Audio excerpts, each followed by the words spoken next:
तो पाकिस्तान में अविश्वास प्रस्ताव के खारिज होने के फैसले पर सुप्रीम कोर्ट में सुनवाई शुरू हो गई है। 2 दिन से लगातार सुनवाई चल रही है। आज फिर सुनवाई शुरू हो गई है। आज पीटीआई सांसदों को सुना जाएगा, पीटीआई का पक्ष सुना जाएगा। अविश्वास प्रस्ताव में खारिज करने पर सुप्रीम कोर्ट में सुनवाई चल रही है। विपक्ष भी लगातार कह रहा है कि अनकॉन्स्टिट्यूशनल था, लेकिन कल बहुत ही महत्वपूर्ण चीजें जो है सुप्रीम कोर्ट द्वारा कही गई थी कि डिप्टी स्पीकर को ये राइट नहीं है कि वो इस तरह की रूलिंग जो है अविश्वास प्रस्ताव को एक्सेप्ट करने की, रिजेक्ट करने की रूलिंग जो है वो दे सके। ये स्पीकर को ही हक है। ये बहुत इंपॉर्टेंट पॉइंट था। नेशनल असेंबली भंग करने का फैसला असंवैधानिक है। विपक्ष लगातार ये कह रहा है। पाकिस्तान के सुप्रीम कोर्ट में सुनवाई शुरू हो गई है। संसद भंग करने के खिलाफ विपक्ष की याचिका शुरू हो गई है। तो फिलहाल अगर देखा जाए तो डेडलॉक बना हुआ है। अब ऐसे में क्या इमरान खान, जो कि देश को कल भी मुबारकबाद दे रहे थे, लगातार लाइव कॉलर्स ले रहे थे कि देखिए तो देश की जीत हुई है। अमेरिका ने नकारा जिस तरह की बातों को कहा जा रहा था। बाकी मीडिया भी इस तरह की चीज़ों की मजम्मत कर रहा है कि एक तरफ देश में कॉन्स्टिट्यूशनल क्राइसिस है और दूसरी तरफ इमरान खान देश को बधाई दे रहे हैं और देश को कह रहे हैं कि मिठाई खानी चाहिए। तो सुप्रीम कोर्ट में सुनवाई शुरू हो गई है। पाकिस्तान के सुप्रीम कोर्ट में सुनवाई जारी।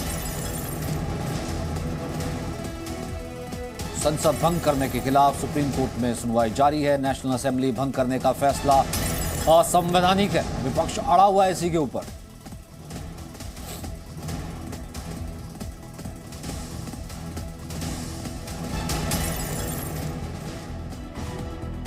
तो ये देखिए, एक तरफ श्रीलंका में खलबली है, आर्थिक आपातकाल लगा हुआ है।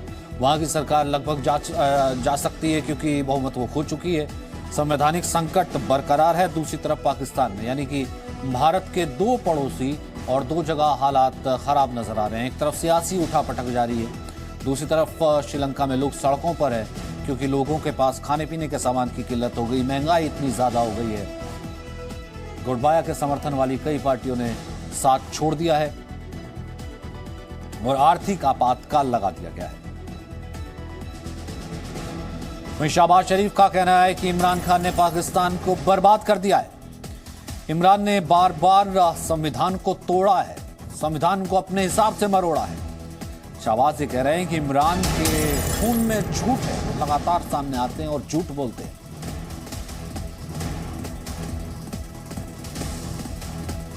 जात के लिए पाकिस्तान की जात को कुर्बान कर दिया और ये यूरोपियन यूनियन के ऊपर हमलावर हो गए कि यूरोपियन यूनियन कौन होता है।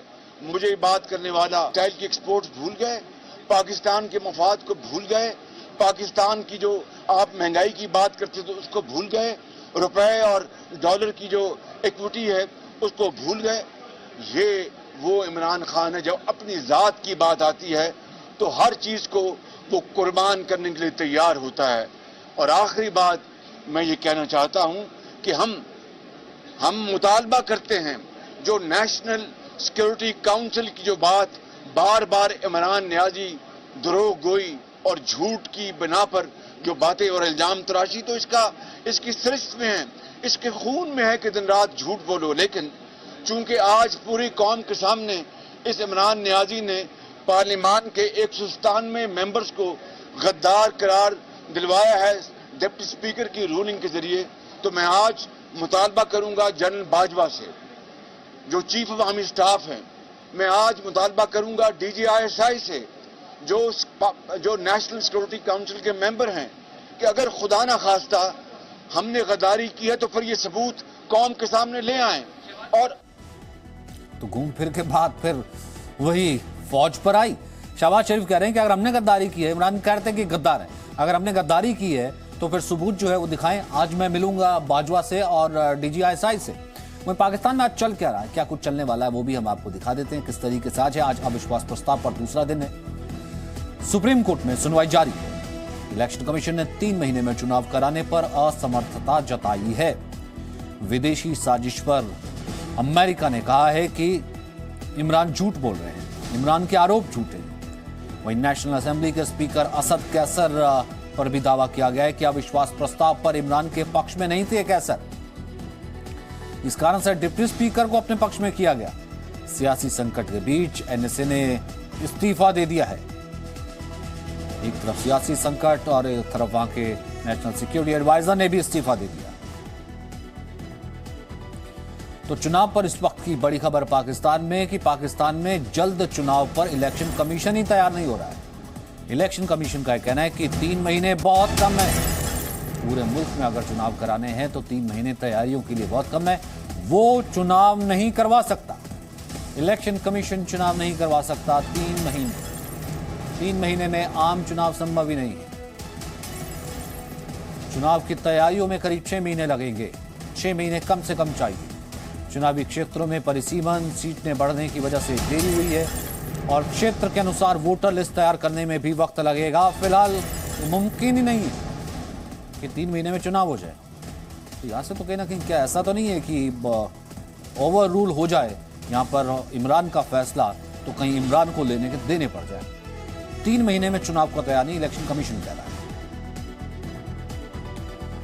इमरान खान का दावा फिलहाल उल्टा पड़ता हुआ नजर आ रहा है, क्योंकि जो हालिया में जो परिसीमन हुआ है वो उस कारण से सीटें जो हैं अभी हम नहीं तय कर पा रहे हैं। कम से कम 6 महीने का वक्त तो चाहिए। परिसीमन के बाद, क्लासिफिकेशन के बाद सीटें बढ़ गई हैं। वोटर लिस्ट तैयार करने में हमें काफी वक्त लगेगा। इलेक्शन कमीशन कह रहा है हम अभी चुनाव नहीं करवा सकते। 2 टुक इमरान खान के।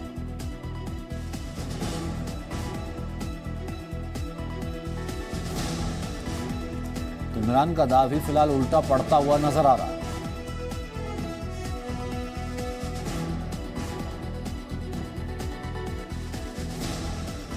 तो सीटें बढ़ने की वजह से चुनाव में देरी है। इस बीच सुप्रीम कोर्ट में सुनवाई भी शुरू हो गई है। शहबाज शरीफ कह रहे हैं कि आज मैं फौज से मुतालबा करूंगा, यानी कि मिलूंगा, और फिलहाल आईजी जो डीजी ISI है उनको बताऊंगा कि अगर हम गद्दार हैं तो वो चिट्ठी कौन सी थी, चिट्ठी बताएं। चिट्ठी दिखा नहीं रहे इमरान खान।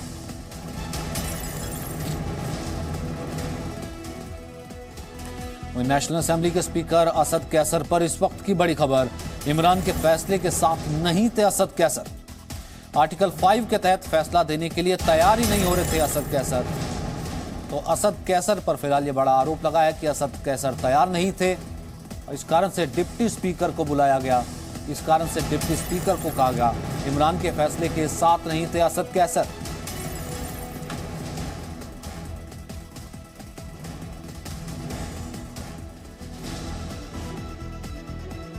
तो इमरान के साथ सहमत ही नहीं थे स्पीकर जो हैं असद कैसर। और असल में ये कोर्ट भी कह चुका है कि ये स्पीकर को ही राइट था कि स्पीकर ही इस पर डिसीजन देते, लेकिन स्पीकर तो कहा जा रहा है कि वो तो एग्री नहीं थे, वो इमरान का साथ ही नहीं दे रहे थे कि आर्टिकल 5 का इसमें प्रयोग होना चाहिए। फिर वो चिट्ठी अचानक से कहां से आ गई? फिर डिप्टी स्पीकर का रोल कैसे तय हो गया? आर्टिकल 5 के तहत फैसले को तो कैसर तैयार ही नहीं थे, फिर डिप्टी स्पीकर ने कैसे फैसला ले लिया?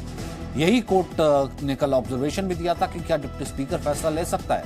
कोर्ट ने कहा था डिप्टी स्पीकर नहीं फैसला ले सकता जब स्पीकर मौजूद हो। कानूनी टीम की सलाह से असहमत थे असद कैसर, यानी कि जो इमरान खान करवाना चाहते थे वो नहीं करना चाहते थे और उससे सहमत नहीं थे असद कैसर। साल से बल्कि 3.5 साल से ऑपोजिशन बार बार ये कहती थी कि हुकूमत नाअहल है। मैंने तो वो कर दिया, मैंने तो अनाउंस कर दिया इलेक्शंस। तो सवाल अब ये है कि ये सुप्रीम कोर्ट क्यों चले गए? ये चाह रहे हैं कि हुकूमत बहाल हो। तो मैं सिर्फ आपके सामने ये रखना चाहता हूं कि क्या ये बेहतर है अवाम के पास जाके अवाम की वोट से आना, या एक बाहर की साजिश का हिस्सा बन के और 20 से 25 करोड़ रुपया दे के पार्लियामेंटेरियंस के ज़मीर खरीद के क्या हुकूमत बनाना ये बेहतर है, या एक पब्लिक के पास जाएं कि जी इलेक्शन हो, जो पब्लिक जैसे वोट देती है। ISPR से हम मुतालबा करते हैं हर वो इदारा से जो नेशनल सिक्योरिटी कमेटी मीटिंग में मौजूद है कि इमरान खान कह रहा है कि हम गद्दार हैं। इमरान खान कह रहा है कि सिर्फ हम नहीं मगर 195 मेंबर्स ऑफ पार्लियामेंट गद्दार है। उस मीटिंग में या इमरान था या हमारा फौज के सरबराह थे। अब किसी ने तो क्लैरिफाई करना है, सबूत लेकर आए कि कहां है ये फौरन साजिश। If Imran Khan, the Prime Minister of Pakistan, is unable to prove that there was a foreign entity that was directly influencing the opposition to filing the no confidence motion, then Imran Khan himself would be suffering a case of treason and possible disqualification from the court. Presenting B News app, available on Google Play and App Store. Download it now.